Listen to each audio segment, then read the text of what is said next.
Hello friends, आप देख रहे हैं यूट्यूब चैनल टेसी पॉइंट। आज 18 अगस्त है और आज ही यूपी कैटेट का एग्ज़ाम हुआ है। तो हमने कुछ छात्रों से विचार विमर्श किया है, उसके बाद हमने कुछ क्वेश्चंस बनाए हैं मेमोरी बेसिस पर जो आज के क्वेश्चन पेपर में आए थे। तो यहाँ पर जो क्वेश्चन आया था, पुस्तक अग्नि की उड़ान के लेखक हैं, ये क्वेश्चन आया था। जीएस का क्वेश्चन है एक। तो इसके अग्नि की उड़ान के लेखक जो हैं, उसका राइट आंसर था डॉक्टर एपीजे अब्दुल कलाम। अब देखते हैं नेक्स्ट क्वेश्चन, अंतर्राष्ट्रीय महिला दिवस। तो ये पूछा गया था कि अंतर्राष्ट्रीय महिला दिवस कब मनाया जाता है। तो अंतर्राष्ट्रीय महिला दिवस जो है वह 8 मार्च को मनाया जाता है। तो जिसने 8 मार्च लगाया होगा उसका राइट जाएगा।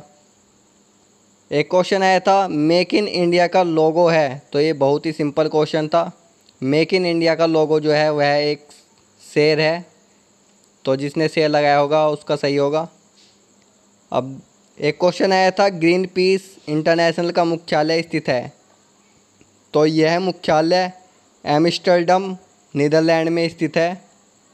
तो जिसने एम्स्टर्डम लगाया होगा उसका यह क्वेश्चन सही जाएगा। विश्व जनसंख्या दिवस कब मनाया जाता है। तो ये बहुत सिंपल क्वेश्चन था। 11 जुलाई को जो है जनसंख्या दिवस मनाया जाता है। एक क्वेश्चन आया था, भारत क्षेत्रफल में है, यानी कि भारत का क्षेत्रफल में कौन सा स्थान है। तो भारत का जनसंख्या में दूसरा और क्षेत्रफल में 7वां स्थान है। तो 7वां आंसर जो था इसका करेक्ट था। एक क्वेश्चन आया था, गरीबी रेखा का निर्धारण कौन करता है या किसके द्वारा किया जाता है। तो गरीबी रेखा का निर्धारण जो है वह नीति आयोग करता है। तो नीति आयोग इसका करेक्ट आंसर होगा। एक क्वेश्चन आया था, एग्जाम वॉरियर्स पुस्तक के लेखक हैं। तो एग्जाम वॉरियर्स जो पुस्तक है उसके लेखक हमारे माननीय प्रधानमंत्री श्री नरेंद्र मोदी जी हैं। उन्होंने ही यह किताब लिखी है। एक क्वेश्चन आया था, कान्हा नेशनल पार्क स्थित है। तो जो कान्हा नेशनल पार्क है वह मध्य प्रदेश में स्थित है। तो जिसने भी मध्य प्रदेश लगाया होगा उसका सही जाएगा। एक क्वेश्चन आया था, 2019 का भारत रत्न दिया गया। तो वहाँ पर जो ऑप्शन थे वे थे प्रणब मुखर्जी, दादा भाई नौरोजी, नानाजी देशमुख और भूपेन हजारिका। तो तीनों को ही भारत रत्न जो है 2019 में मिला है। तो इसका ऑल ऑफ द अबव जो आंसर था वो सही होगा। क्वेश्चन नेक्स्ट देखते हैं, भारत में विज्ञान दिवस कब मनाया जाता है। तो यह भी बहुत सिंपल क्वेश्चन था। भारत में जो नेशनल साइंस डे है वह 28 फरवरी को मनाया जाता है। तो 28 फरवरी इसका राइट आंसर था। एक क्वेश्चन आया था, निम्न में प्राकृतिक गैस का मुख्य भाग है। तो वहाँ पर ऑप्शन दिए गए थे, इथेन दिया गया था, मीथेन दिया गया था, नाइट्रोजन दिया गया था और एक ऑप्शन और था। तो प्राकृतिक गैस जो है वह कार्बन के मॉलिक्यूल से मिलकर बनी होती है। तो मुख्यतः उसमें जो है मीथेन पाई जाती है। तो जिसने मीथेन लगाया होगा उसका राइट आंसर जाएगा।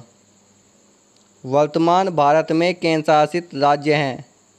तो ये क्वेश्चन तो बहुत इंपॉर्टेंट था। ये क्वेश्चन हमने आपको अपने जीएस के उसमें ही बताया था कि ये क्वेश्चन इंपॉर्टेंट है, राज्य और केंद्र शासित प्रदेश वाला। तो इसका जो राइट आंसर था वह था 8 केंद्र शासित प्रदेश।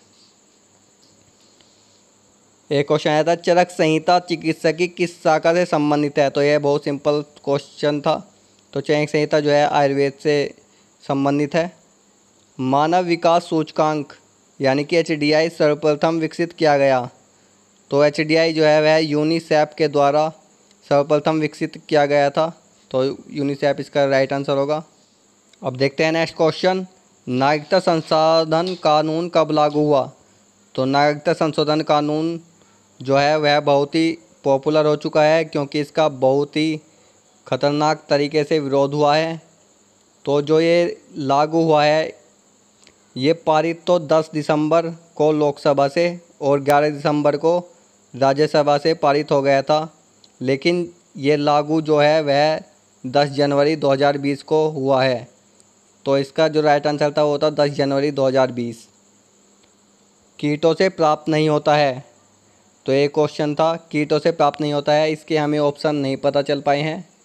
लेकिन उसमें जो था 4 ऑप्शन दे गए थे, ऐसे ऑप्शन दे गए थे जिसमें से एक ऑप्शन जो है वह प्रोडक्ट कीटों से मिलता नहीं है, तो उसको टिक करना था। एक क्वेश्चन था किस क्षेत्र को भारतीय अर्थव्यवस्था की रीढ़ की हड्डी कहा जाता है, तो यह भी क्वेश्चन बहुत इजी था। तो एग्रीकल्चर जो है उसको अर्थव्यवस्था की रीढ़ की हड्डी कहा जाता है भारत की। तो ये थे जीएस के कुछ क्वेश्चंस जो आज के पेपर में आए हैं। तो इसी प्रकार से हमने कुछ और क्वेश्चंस तैयार किए हैं जो केमिस्ट्री, फिजिक्स, बायोलॉजी, एग्रीकल्चर से जुड़े हुए हैं, तो उनको हम अगली वीडियो में डालेंगे। और यूपी कैटेट की काउंसलिंग और यूपी कैटेट के जो आगे का प्रोसीजर है, रिजल्ट वगैरह सभी का हम इसी चैनल पर जो है आपको इन्फॉर्मेशन देते रहेंगे। तो आप चैनल को सब्सक्राइब कर लीजिए और हमारे साथ बने रहिए। तो मिलते हैं नेक्स्ट वीडियो में, तब तक के लिए धन्यवाद। जय हिंद, जय भारत।